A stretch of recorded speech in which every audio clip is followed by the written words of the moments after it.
نظامی info کے معزز دوستوں، السلام علیکم ورحمۃ اللہ وبرکاتہ۔ آخر کیا وجہ ہے کہ اس وقت آپ یوٹیوب پر بہت سی ایسی ویڈیوز کو دیکھتے ہوں گے اور فیس بک پر بہت سی ایسی پوسٹیں ملتی ہوں گی جس میں یہ دعویٰ کیا جاتا ہے کہ 2023 میں ترکی کی طرف سے کچھ بڑا ہونے والا ہے؟ تو کیا وجہ ہے کہ آخر 2023 کا اتنا چرچا ہے؟ 2023 میں ترکی کیا کرنے والا ہے؟ اور 2023 میں تمام بڑے بڑے اسلامی دشمن ملک جو اندرونی طور پر اسلام سے دشمنی رکھتے ہیں، بغض رکھتے ہیں، وہ 2023 سے کیوں خوفزدہ ہیں، کیوں اتنا ڈر رہے ہیں؟ اور کیا وجہ ہے کہ ترکی کے جو صدر ہیں یعنی president of Turkey Recep Tayyip Erdogan, وہ اکثر اپنی تقریروں میں کہا کرتے ہیں کہ 2023 کے بعد ترکی پہلے جیسا نہیں رہے گا۔ آخر کیا ہوگا کہ ترکی پہلے جیسا نہیں رہے گا؟ کیا بدلاؤ آئے گا؟ کیا وجہ ہے کہ لوگ یہ دعویٰ کر رہے ہیں کہ آنے والے 4-5 سالوں میں دنیا میں بہت کچھ تبدیلیاں ہونے والی ہیں؟ لہٰذا ان تمام چیزوں کے بارے میں آج کے اس ویڈیو میں ہم آپ کو بتائیں گے۔ ویڈیو شروع کرنے سے پہلے آپ سے میری چھوٹی سی گزارش ہے کہ اگر آپ ہمارے چینل پر نئے ہیں تو چینل کو سبسکرائب کرتے ہوئے پاس ہی میں بیل آئیکن کو بھی ضرور دبائیں تاکہ اسی طرح کی انفارمیٹیو ویڈیوز کا سلسلہ جاری رکھا جا سکے۔ ناظرین گرامی، ہماری حوصلہ افزائی کے لیے ہمارے ویڈیوز کو ہمیشہ ضرور لائک کیا کیجیے۔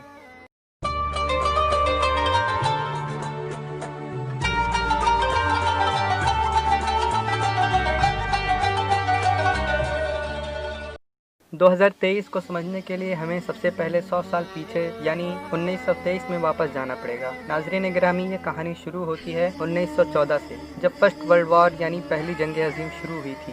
جب فرسٹ ورلڈ وار کا خاتمہ ہوا تو اس وقت کروڑوں لوگ اپنی جان گنوا چکے تھے، لہٰذا اس کا خاتمہ ہونے کے ساتھ ساتھ اسلامی دشمن ملکوں کو ایسا موقع بھی میسر ہوا کہ ان لوگوں نے مسلمانوں کی سب سے بڑی ریاست اور سب سے لمبے وقت تک چلنے والی ریاست، جس کو ہم خلافت عثمانیہ یعنی سلطنت عثمانیہ کے نام سے جانتے ہیں، اس کو ختم کر دیا۔ حالانکہ اتنی بڑی اور مضبوط ریاست کو ختم کرنا اتنا آسان نہیں تھا، اس کے لیے انہوں نے بہت پہلے سے ہی سازشیں رچنا شروع کر دی تھی۔ خلافت عثمانیہ کے اندر اپنے ہی غدار اور اپنے ہی جاسوس کو بٹھا رکھا تھا۔ ارطغرل غازی سیریل دیکھنے والے اچھی طرح یہ بات جان چکے ہوں گے کہ پہلے کے دور کا کیا ماحول ہوا کرتا تھا۔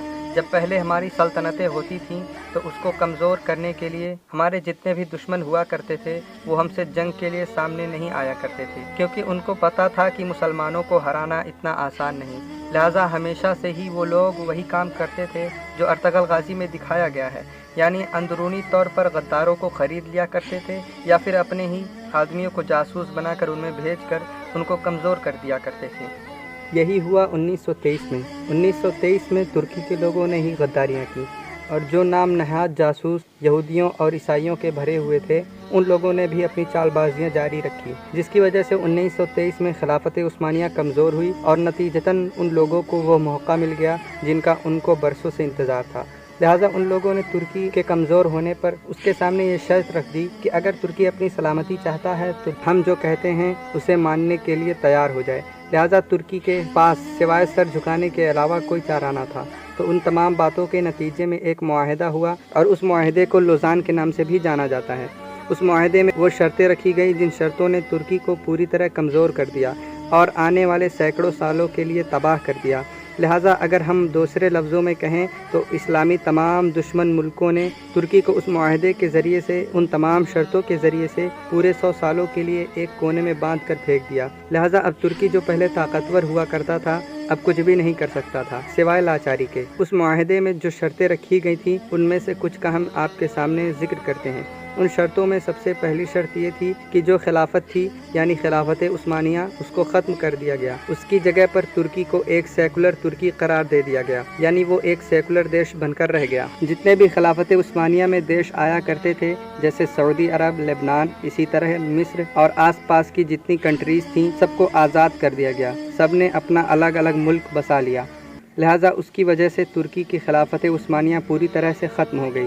ترکی کی خلافت عثمانیہ کے جو آخری سلطان تھے ان کو پورے خاندان کے ساتھ ملک سے باہر نکال دیا گیا تاکہ یہ لوگوں کے ساتھ مل کر دوبارہ ہمارے خلاف بغاوت نہ کر دیں۔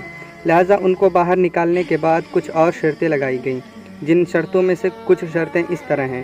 پوری دنیا جانتی ہے کہ ترکی کی زمین میں بہت زیادہ تیل ہے، جو اس کو مالی طور پر بہت زیادہ مضبوط کر سکتا ہے، جیسا کہ آج دبئی، سعودی عرب، اس طرح کی جتنی کنٹریز ہیں جو تیل کے دم پر بہت زیادہ امیر ہو چکی ہیں، ترکی بھی تیل کی مدد سے بہت اوپر تک جا سکتا تھا۔ لہٰذا ان شرطوں میں سے ایک شرط یہ بھی لگائی گئی کہ ترکی اپنے ہی زمین سے 100 سالوں تک تیل نہیں نکال سکتا، اور انہی شرائط میں سے ایک شرط یہ بھی تھی کہ ترکی کے جو بندرگاہ ہے جو یورپ اور ایشیا کو آپس میں ملاتی ہے، جس میں سے بہت سے جہاز بزنس کے طور پر گزرتے ہیں، لہٰذا اس کو ترکی کی اپنی ہی حق سے باہر کر دیا گیا، یعنی یہ قانون لگا دیا گیا کہ اب یہ پوری دنیا کی ملکیت ہے۔ اب ترکی 100 سالوں تک اس بندرگاہ سے گزرنے والے جہازوں سے کوئی بھی ٹیکس وصول نہیں کر پائے گا۔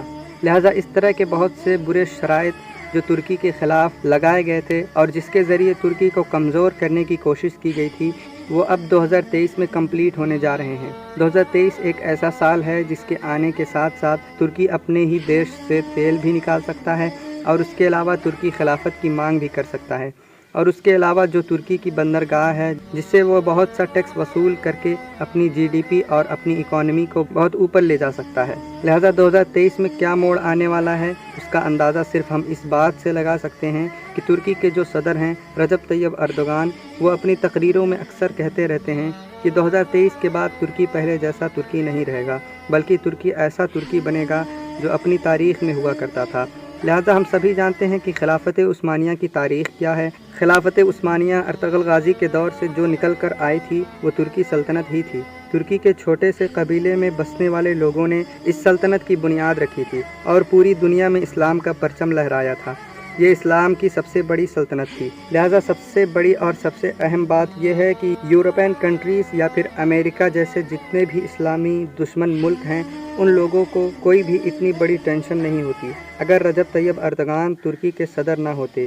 لیکن دقت کی بات یہ ہے کہ 2023 آنے کے ساتھ ساتھ سب سے بڑی مشکل یہ ہے کہ اب ترکی کے صدر رجب طیب اردوغان ہیں، جو اسلامی کٹر سوچ رکھتے ہیں، جن کا نظریہ یہ ہے کہ اسلام نہیں تو کچھ نہیں۔ لہٰذا یہی وجہ ہے کہ وہ لوگ ترکی کے خلاف بڑی بڑی سازشیں رچ رہے ہیں، اور 2023 سے پہلے ہی ترکی کو کسی طرح ان تمام چیزوں سے روکنے کی کوشش کر رہے ہیں۔ ابھی 2-3 سال پہلے ہی ترکی کے فوج کے ذریعے رجب طیب اردوغان کا تختہ پلٹ کرنے کی کوشش کی گئی تھی، اور وہ بھی اسلامی دشمن ملکوں کی طرف سے ایک خفیہ پلاننگ تھی جس کا خلاصہ بعد میں ہوا تھا۔ لہٰذا یہ کہنا بالکل ممکن نہیں ہے کہ 2023 کے بعد کیا ہوگا یا کیا نہیں ہوگا، لیکن اتنا ضرور کہہ سکتے ہیں کہ یقیناً 2023 کے بعد ترکی پہلے جیسا بالکل نہیں رہے گا، یقیناً بہت کچھ تبدیلیاں آئیں گی۔ تو آج کے لیے بس اتنا ہی۔ ویڈیو پسند آنے پر اپنے دوستوں، احباب اور اپنے رشتہ داروں کے ساتھ ضرور شیئر کریں۔ السلام علیکم ورحمۃ اللہ وبرکاتہ۔